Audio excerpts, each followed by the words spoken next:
Welcome to the Behind the Drape Podcast. I'm your host, Expo Rich, and we're recording here at the IAEE Expo show floor here in Houston.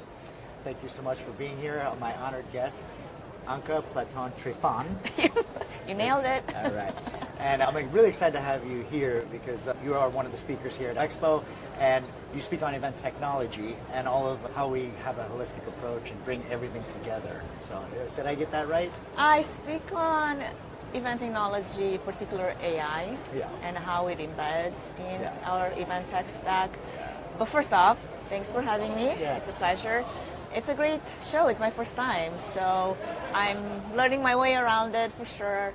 But also liking the vibe. I think it's a really good crowd. They love the education. So my goal for my session later today is to demystify what AI augmentation and automation looks like, and even demo an AI agent. Wow. Now I was gonna build it like from fresh, but then I'm like, it's gonna take too long. Yeah. And you know how tech goes You don't when you wanna want watch to it demo being developed. something, yeah, and you're like, probably that's not a good idea. So Yeah. let's just build it, and then we're just gonna demo it Yeah. and launch it, make some changes, do Very all cool. of that. Yeah. Very cool. So one thing you will find about this show is it's like literally a room full of networkers, so no one really has a problem talking to anybody. So it's like definitely the highest level of a networking event for sure. But I'm glad you got to come out and experience it. And I say we're lucky to have you out here because I know that a lot of us struggle with that, putting that how AI is implemented in making our business better and making things operate, and also just especially on the event side,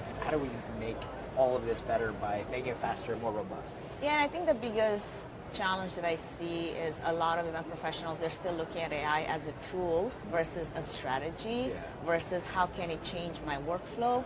But for that to happen, you have to have a workflow, you have to have a process. Yeah. So if you don't have a process, it will be a little harder than to just throw AI tools and hope for the best. There's so many people that go home after some of those events and they try 12 new AI tools in a prayer. And that's like where it's laughed at. Yeah. Because they're like, we haven't really thought past how can we implement AI into our processes, into our workflows, and how can we go step by step what that looks like, and where can AI can fit in as augmentation. That's where I bring that concept in, versus automation, versus support. So there's different levels of AI, and there's also different types. Which type do you apply for which level to equal the result that you're hoping for? Yeah, and it's funny because we have these conversations internally, my chief digital officer and I, when we go through these same exact steps, where, because he has the same frustration when department heads are like, oh, I found out this new tool and everything, and he's the same thing. Okay, let's go workflow first, because you need a problem specific to solve before you can have the right fit of what it's going to do. That's right. So yeah, that's the one thing that we spend too much time trying to figure. But it's good that we're in there. But it's the foundation. It's important. Like the same way how you're running a business. If you don't have processes in place and a way for being able to say what's our pre, during, post, even during an event, it's much harder to then even figure out what the problem is, how are you solving the problem, and what kind of solutions can you embed to do So that. before we go too much further in this, what's your origin with connecting with events? So specifically technology and events, and how did you first find that this as an underserved industry and market? What attracted you to the events industry? How much time do you have, Rich? I guess the 10,000 foot. Yeah, so actually what brought me to events, I don't know if I have a special story, but I have my story. So I started in radio through high school and college, and this was back in Romania. I'm originally from Romania. And most people, they're like, oh, the talent behind the mic, so that's awesome enough. But for me, it was actually the production behind the mic that really drew me in. And I wanted to pursue that career, but I had no opportunities back then. There's not a lot of opportunities even now in some of the countries. Sort of, you also look even at this trade show. Right. How many women do you see behind the scenes running the audio board, the video console? Not a lot. So there's not a lot of women in the industry, especially in AV production. So I moved to US. I literally had $100-something in my pocket, one-way ticket to You're like, I'm US. making this work. And that was my dream. And then I was like, I'm going to figure it out. I don't know what that's going to look like. So it was definitely a lot of grinding the first couple of years, just trying to get the lay of the land to figure out, like, where do I fit? I remember applying for jobs for AV production companies, and obviously who's going to give you a job if you have no background whatsoever, right? But I'm like, I will fix your computers. I will clean your warehouse. Doesn't matter. Just get me in the door. Lo and behold, somebody really So they took a shot on you, huh? Take a shot. Okay, so, well, you know, you graduated in computer science. I'm sure you can fix our computer. And lo and behold, that was my way in, and from there I just learned from the ground up everything that has to do with AV production. So that was my way into the event space, and then put on a lot of fantastic shows back in LA. We were working for A-list celebrities, fashion designers, anything and everything that's happening in LA, I had a touch. Yeah, exactly. And it was great exposure to learn the behind the scenes of what it's like to put on a great show. And then eventually I transitioned into corporate events because I did burn out. You're working, loading in, loading out, pushing cases, 18-hour days nonstop. I remember I was in Las Vegas in the convention center, and we had this high-profile show that we were doing for Cristiano Digier. He's no longer with us, but he had Snoop Dogg, he had Lil Jon, he had all the celebrities there, like a trade show full of expo booths and everything. And the in-house, we had to use the in-house because it was union labor. And they messed up all of our lighting. We had truss. Every single booth was actually created of truss. And then there was lighting running through it, DMX running. So what the union labor did, they started in one end, and then by the time we were supposed to finish there, this is back in the old days of DMX, where you had to go linear. If you messed one way somewhere, everything stopped working. So somewhere middle of the way, they lost track. They went probably on break, and they started going backwards. Oh no. So when we were ready to program the lights for each individual booth to have their own lighting scheme and effects and everything, and I was part of the programming that was programming the lights, we could not get those lights to work. So we had to go literally fixture by fixture by fixture the whole night. So after, I don't know, it was like 20 hours by then, I just collapsed on the trade for show, and I'm like, this is the end of me. Like, my body would not work. My mind wanted to get myself up, and I just couldn't. And I'm like, I am so exhausted and done. And that was like my come to Jesus moment. This life is rough. No surprise, there's not a lot of women in AV, but I'm like, I need to find a type of balance that works for me. I figured, okay, corporate events, it's a little cleaner, it's a little less crazy. How about we give that a shot? And that was like my way into fundraising galas and corporate events and conferences and all that. And then from there, and so then technology is part of events, so right? As the technology evolved, and then you had that, so you took like a special interest in AI, because obviously it's not something that's been around very long. So not necessarily the Gen AI, but if you think about machine learning, we've had that going for many years. Amazon, they were using machine learning like when they first started 20-something years ago. Like everything that is so that is so customized and personalized is all machine learning. So we had traditional AI, but not a lot of people know of that because they're thinking just Gen AI as the 3-something years that we know of since OpenAI. And that's where it's become in the spotlight. And, exactly. And so what attracted you to transition from the AV production side to there? I wouldn't say transition. Like, we're still doing production events. Like Trifan Event Productions is still doing production for events. It's just, I've always been very much in tune with what's happening in our industry, especially from a technology and production point of view. What's the next best thing in a way that we can innovate in the space. So when OpenAI first came on the scene, I was like, my ears perked. I'm like, what is this thing? Let's get into it. Let's really figure out, because I already had the sense that it's going to disrupt, and it's going to disrupt in a really big way. So lo and behold, certainly did. So I just got my basically hands into learning everything I could, breaking shit as much as I could.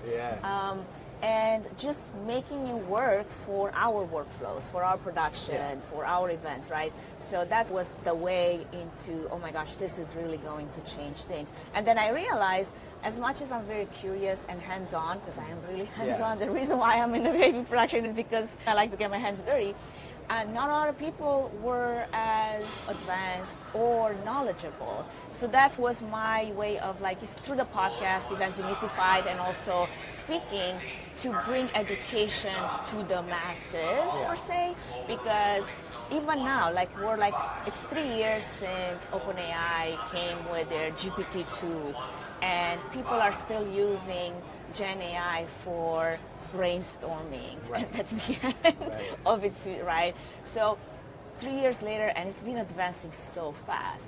With all the advancement, with everything that now AI is really able to do beyond just brainstorming and content creation, is being able to showcase different ways in which AI can support you. Now, I would say, like, I'm also very much a realist.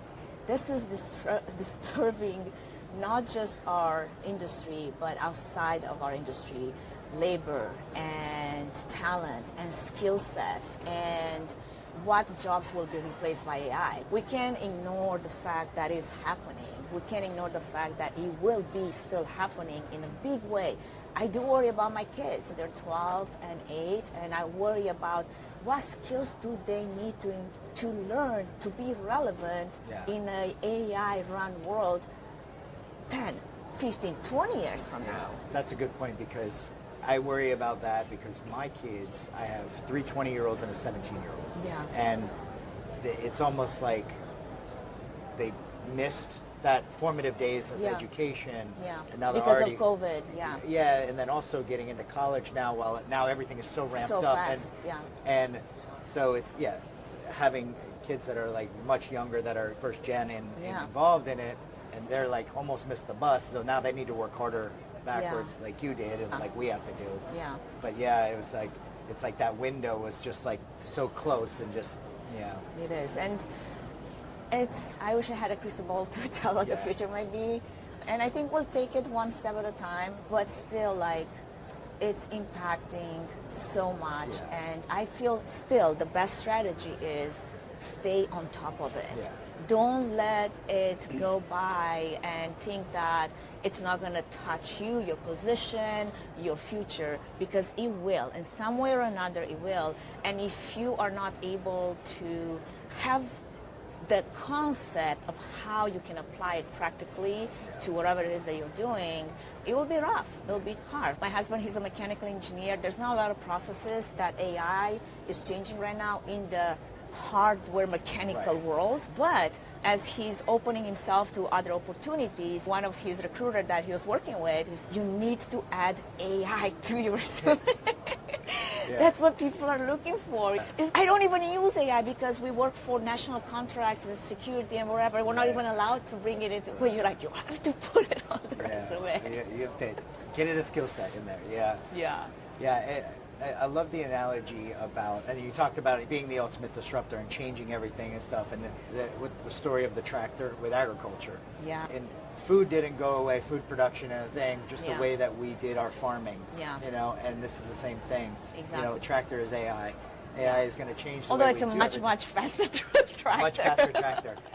But this tractor can fly. But it's that same concept of, it's going to change the way we do everything. But all the things, we still need to do all the things.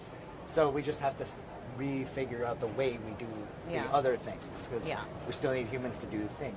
And that's where the humanity of it all, like human in the loop, that's where, like, making sure that whatever the future brings, there's still going to be decision makers that are of humankind. And we keep fighting for that. I think there's going to come a place and a time when you're going to have to really stand your ground and be able to say, even as a organizer, even as a company owner, as an employee, to keep that so that it's human, so that it's not just robotics, AI, machines. I don't know how much you're into Battlestar Galactica. I definitely love sci-fi, but they have this whole season about Caprica and about the pre-Battlestar Galactica that's all about humanoids and people that are AI embedded and all of that, droids and everything. It's so fascinating. This is stuff that we were like watching for years, but now that when you think about it, it's so close to home. You're like, shoot, this is becoming so much of our reality. China is putting those humanoids out. They're like candy cane. It's insane. I think we're so behind here in the US, but if you stay at least closely, somewhat in tune with the world news and especially technology, AI, and how it's evolving, it can definitely keep you up at night. I know everything moves very fast, and so it's hard to, we're always playing catch up. But looking forward, if you have your own crystal ball version, so what is something that you're excited about next year that you're going to be into and focusing on? Yeah, I think I'm excited about, again, the fact that our industry is really finally waking up to the reality of AI, not just slamming it as a marketing add-on, but bringing it into workflows, bringing it into processes, bringing it into how not just can I use AI, but how can it completely support what I'm doing, and then still be able to add my skill set, my expertise into the areas that are of most value, freeing some of that time, but also being able to be more strategic about how that's done.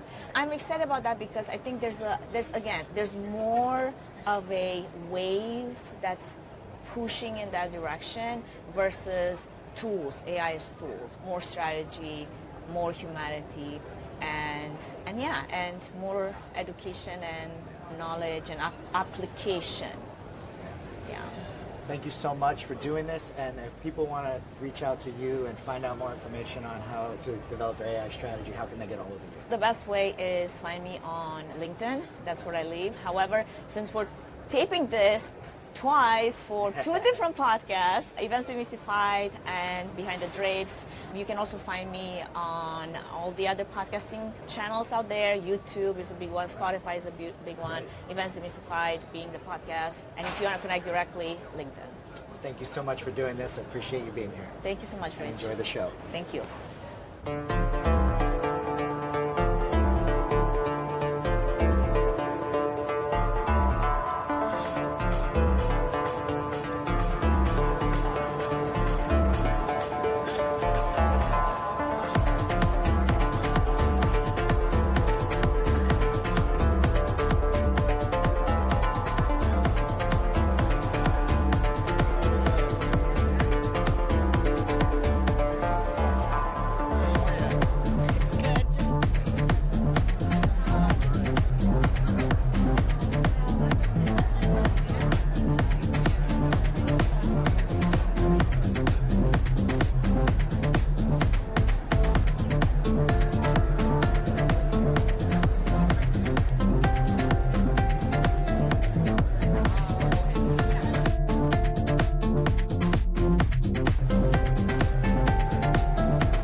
With Anca.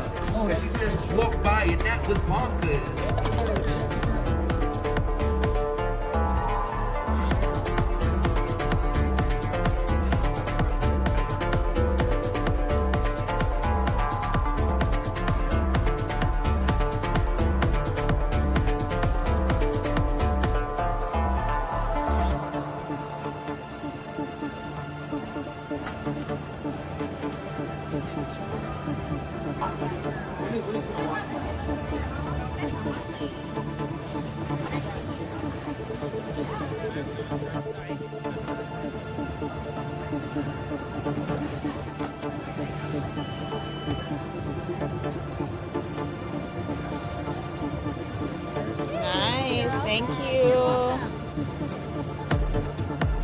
What's your website? www.trifan, TREEFAN, events.com. So you're like programming right now?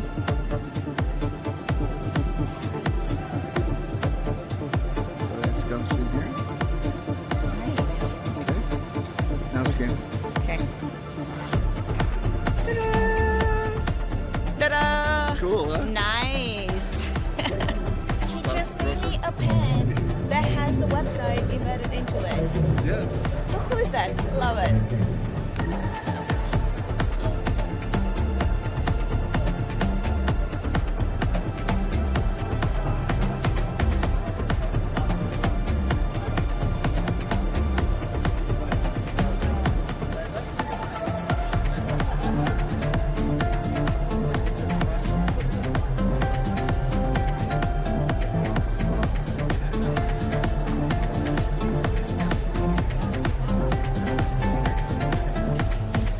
All right, so we are at Expo, one epic event. And I am here to be speaking on AI, obviously.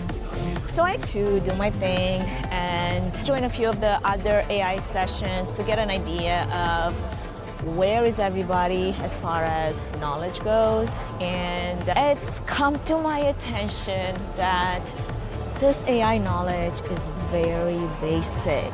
So now I'm a little concerned that my session that goes into AI augmentation, automation, and agentic work might be a little bit over everybody's heads.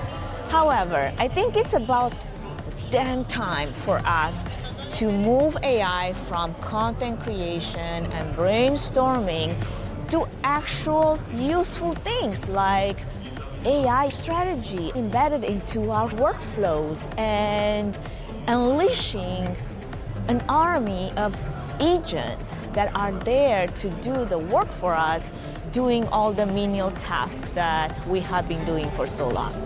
So there's definitely the need for education that goes beyond baby food, and that is my purpose here, to do that. And yes, I might lose some people in the crowd that are still at level 0.1, but I think there's also value in seeing where you can take AI and applying it. So that's my challenge today. Look beyond the tool, look at your workflow. Strategically, how can you embed it into your processes and then create workflows to support that. That's my goal today at Expo, one epic event. See ya!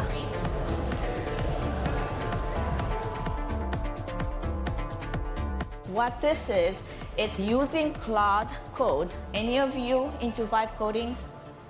I know some of you have heard of it. Do you know what vibe coding is? Is where you have absolutely no engineering background to develop an app, but you know how to use words.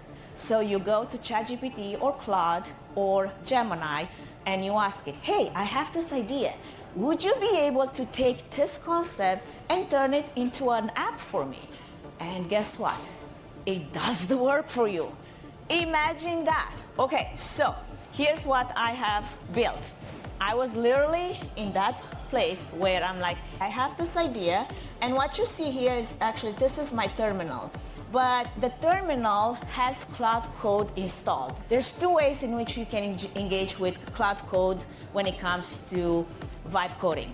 One, you can do it in the desktop. There's a desktop version. You just go to cloudcode.ai.